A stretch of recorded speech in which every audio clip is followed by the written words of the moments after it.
اپنا، ٹھیک۔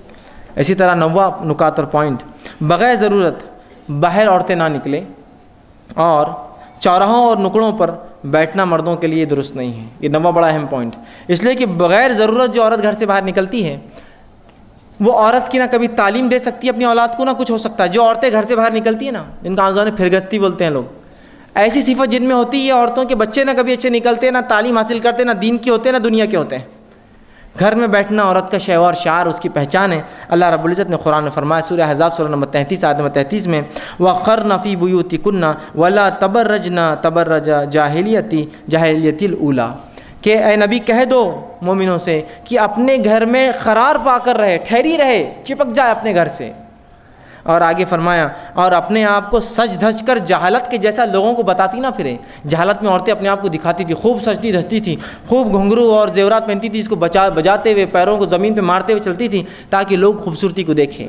تو کہا اے نبی ان سے کہو عورتوں سے کہ ٹھہری رہے گھر کے اندر، خیر بالکل ایک دم اطمینان کے ساتھ، اور تبرج دکھاوا نہ کرے، شو نہ کرے، اپنی زینت نہ چھلکائے، اپنا جسم نہ چھلکائے، جس طرح جہالت کی عورتیں چھلکاتی تھی۔ آج بالکل شرم کے ساتھ کہہ رہا ہوں، ہماری مائیں اور بہنیں تبرج کرتی، سڑکوں پر اپنا جسم چھلکاتی پھرتی ہیں۔ جہالت کا تبرج اللہ نے کہا مت بتاؤ، جس اس زمانے میں جہالت میں عورتیں اپنے آپ کو دکھاتی تھی اور سجاتی دھجاتی تھی اور خوب اتراتی ایٹتی تھی۔ آج ہم دیکھتے ہیں یہ تو مومنہ کر رہے ہیں، ایٹنا دکھانا، بلکہ سمجھتے ہیں اس کے بغیر شادی نہیں ہوگی لڑکی کی، اگر یہ سب کام نہیں کریں گی میری بچی تو۔ نوجوانوں کو بگاڑنے والدین کا بھی کافی سارا ہاتھ ہے، یاد رکھیے، ان کو پردے کا معاملہ کرے، بغیر کسی عذر کے عورتیں خامخواہ باہر نہ گھومے پھرے۔ یہ بہت بڑی وجہ، آج کل دیکھتے ہیں بچیوں گاڑیاں دلا دیتے، دلائیے اچھی بات ہے، میں خلاف نہیں ہوں بچیوں گاڑی کی، لیکن کہاں جاتی ہے، کتنا ایوریج ہے، اتنا پیٹرول کیوں لگتا ہے، ہفتے کا کبھی چیک کیا؟ نکلی کہ فلاں جا رہی ہے، ٹیوشن جا رہی ہے، کالج جا رہی ہے، یہ ہو رہی ہے، آپ نے کبھی دیکھا نہیں؟ گھوم رہی ہے، پارک میں جا رہی ہے، چیٹنگ کر رہی ہے، انٹرنیٹ کیفیز پہ، لڑکوں کو بھی دیکھیے اسی طرح، خواہ جو ہے گھر سے باہر نہ جائے۔ اسی طرح آپ حضرت علی رضی اللہ عنہ فرماتے ہیں، مسند احمد کی روایت ہے، آپ کہتے تھے اے لوگو، تمہیں غیرت نہیں آتی، کہ تمہیں شرم نہیں آتی کہ تمہاری عورتیں اس قدر آزادی سے جو ہے نکلتی ہیں؟ اے مسلمانوں، کیا تمہیں شرم نہیں آتی تمہاری عورتیں اس قدر آسانی سے بازاروں میں نکلتی ہیں؟ مجھے معلوم ہوا ہے کہ تمہاری عورتیں بازاروں میں کافروں کی شانہ بشانہ چلتی ہیں۔ کیا تمہیں غیرت و شرم نہیں آتی ہے مسلمانوں؟ جب یہ خلیفہ نے کہا کہ مجھے کسی نے بتایا کہ مسلمان عورتیں سڑکوں پر چل رہی ہے بازاروں میں شانہ بشانہ، کاندھے سے کاندھا لگا کے کافروں کے، حالانکہ مومن سے بھی کاندھے سے کاندھا لگنا حرام ہے، تو کافروں کے بدرجہ اولا حرام ہے۔ تو کہا تمہیں شرم نہیں آتی ہے مسلمانوں؟ اور ہم کہتے ہیں ہم کو کہاں شرم آتی ہے، ہم نے چھوڑ رکھا ہے، اس لیے چھوڑ رکھا ہے نا۔ بازاروں کی حالت دیکھیے آپ، تل دھرنے کو آپ کو جگہ نہیں ملیں گی، سوائے بازار میں کالی چادر کی کچھ نہیں ملیں گا، آپ ہر جگہ صرف عورتیں دکھ رہی ہیں آپ کو۔ یہ معاملہ نہیں ہے، رمضان کا مہینہ خرید و فروخت کا نہیں ہے، اور جتنا عروج پر آ رہا ہے رمضان خاتمے کی طرف، اتنی خریداری بڑھتی جا رہی ہے۔ پہلے کر لیتے آپ خریداری؟ کیا ضروری ہے رمضان میں خریداری کرنا؟ پہلے لا لیتے آپ، پچھلے مہینے تیاری کر لیتے، نہیں کرتے آپ تیاری، بازاروں میں نہیں، اس لیے کہ نبی اکرم صلی اللہ علیہ وسلم نے فرمایا کہ جب کسی ایک مرد کا کسی ایک عورت سے دھکا لگتا ہے غیر محرم، اس کی مثال ایسی جیسا کہ ایک سور جو گندگی میں لت پتا کسی کو لگ کر گیا۔ ایک روایت نے فرمایا کہ اس سے بہتر ہے کہ کسی غیر محرم عورت کو، نوجوان کسی مرد کا دھکا لگے، اس سے بہتر ہے کہ اپنے سر میں لوہے کی کیل مار لے، کیل ٹھوک لے ایک، اس سے بہتر ہے کہ دھکا لگے کسی کو غیر محرم کو۔ لیکن آج دیکھیے آپ شانہ بشانہ چل رہے ہیں، خرید و فروخت ہو رہی ہے، بلکہ عام معمول ہے، مرد کھڑا ہوئے تو اس کو دھکا دے کے رگڑتی عورتیں نکلتی ہے، اس لیے کہ اب تو ہٹیں گے وہاں سے ہو۔ سبحان اللہ۔ اور ہم کو کوئی شرم نہیں آتی، بلکہ ہم خود بولتے ہیں ذرا تم گھسو والا اندر رشنے، پیچھے میں چلتا تمہارے۔ شوہر ہوتے تھیلیاں ولیاں لے کے، بچے لٹکے ہوئے، ان کو آگے چلو میں دیکھتا ہوں، اور گویا وہ کرین کے ساتھ صفائی کرتے رہتی ہے آگے کی، اور یہ پیچھے پیچھے چلتا رہتا ہے اس کی۔ شرم کھا چکی ہے، مر چکی ہے ہماری عزت اور حیا، یاد رکھیے۔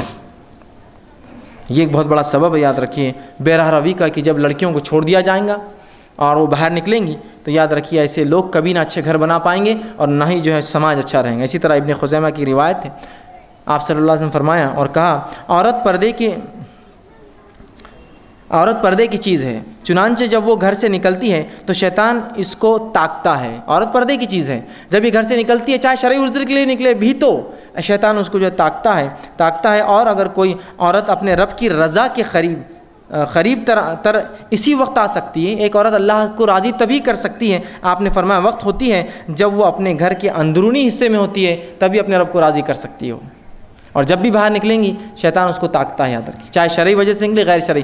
لہٰذا صحابیات نکلتی بھی گھر سے فوراً گھر میں واپس آ جاتی، یہ نہیں کہ گھر سے باہر گھومنا ہے، تو نوجوان خواتین بالخصوص دھیان دیں کہ باہر نہ نکلے مسلمان اور احتیاط کریں۔ اسی طرح مرد جو ہے وہ چوراہا نکڑوں کی جو ہے زینت نہ بنے۔ آج ہم دیکھتے ہیں کہ نکڑ چوراہوں پر اس حد تک لوگ جمع ہوتے ہیں، اور بالخصوص نوجوان اس کو ٹرینڈ سمجھتے ہیں، فیشن سمجھتے ہیں، یہ لائف سٹائل سمجھتے ہیں۔ یہ الگ بات ہے کہ جنت میں بھی جو ہے چوراہے ہوں گے، وہاں کھڑے ہوں گے، لیکن وہ پاک باز ہوں گے، دلوں میں کوئی بغض نہیں ہوگا، گندگی نہیں ہوگی، برائی نہیں ہوگی، سب سے پاکیزہ ماحول ہوگا، وہ ایسا دنیا کے ساتھ گندا ماحول نہیں ہوگا۔ لیکن دنیا کے اندر یاد رکھے درست نہیں ہوگا۔ اور یاد رکھے جتنے لوگوں نے اپنا ٹھکانہ چوراہا بنایا، آپ لکھ لیجئے ان کی زندگی میں کچھ نہیں کر پائے سوائے چوراہوں کی فرشی گھستے رہے پوری زندگی۔ ادھر کی فرشی گھسی، ادھر کا چبوترا گھسا، ادھر کے شٹر پہ بیٹھے، ادھر بیٹھا، ادھر جھاڑ کے نیچے بیٹھے، اس کے علاوہ کبھی انہوں نے نہ کوئی سماج کے لیے کچھ کیا، نہ اپنی نفس کے لیے کچھ کیا، نہ بیوی بچوں کے لیے کچھ کیا، کسی پر ڈیپینڈ تھے اور پوری زندگی عائش کرے بس۔ چوراہوں کو چھوڑ دیجیے، یہ بیٹھنے کی جگہ نہیں، یہ ہوٹلیں بیٹھنے کی جگہ نہیں۔ ایک مومن کے لیے اتنے کام ہے دنیا میں، اس کو وقت کہاں ہے؟ بہت سے مسلمان یہ کہتے ہیں یار میرے پاس، میں بور ہو رہا ہوں۔ سبحان اللہ، مومن کے پاس وقت کہاں ہے بور ہونے کے لیے؟ اس کو دنیا کی تیاری، آخرت کی تیاری کیا نہیں کرنا ہے؟ اس کو قرآن کی تلاوت، 5 نمازیں جو فرض کی گئی، پڑھائی لکھائی کرنا ہے، ہنر سیکھنا ہے، حلال روزی کمانا ہے، کیا نہیں کرنا ہے؟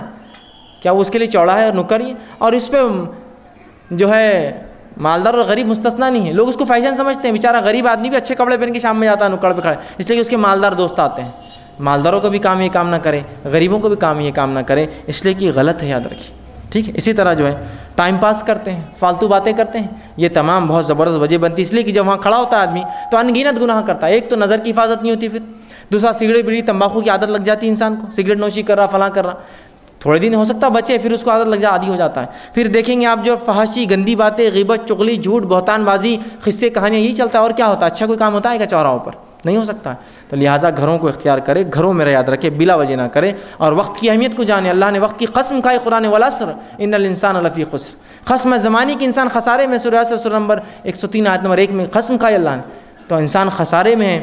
آخرت کے اعتبار سے ہمیں چاہیے کہ وقت کی اہمیت جان کے اس کے مطابق عمل کریں، اور اسی طرح جو وقت ہمیں ملتا ہے خالی اس کا صحیح استعمال کریں۔ نوجوان کے پاس کافی وقت ہوتا ہے، کمیونٹی سروس کر سکتے ہیں، سوشل ورک کر سکتے ہیں، گھر بار کی صاف صفائی کر سکتے ہیں، اپنے گھر کے حالات دیکھ سکتے ہیں، لوگوں کو تعلیم دے سکتے ہیں، دین کا علم حاصل کر سکتے ہیں، قرآن کی تلاوت کر سکتے ہیں، فرض نمازوں کا اہتمام کر سکتے ہیں، نفل عبادتیں کر سکتے ہیں۔ یہ تمام چھوڑ کر ہم جو ہے تمام برے کاموں میں آج ہم دیکھتے ہیں لوگ لگے ہیں۔ اسی طرح 10 اور آخری نکات جو برائی کے لیے جو ہے بے راروی جس سے ہوتی ہے وہ یہ بے پردگی اور فیشن پرستی۔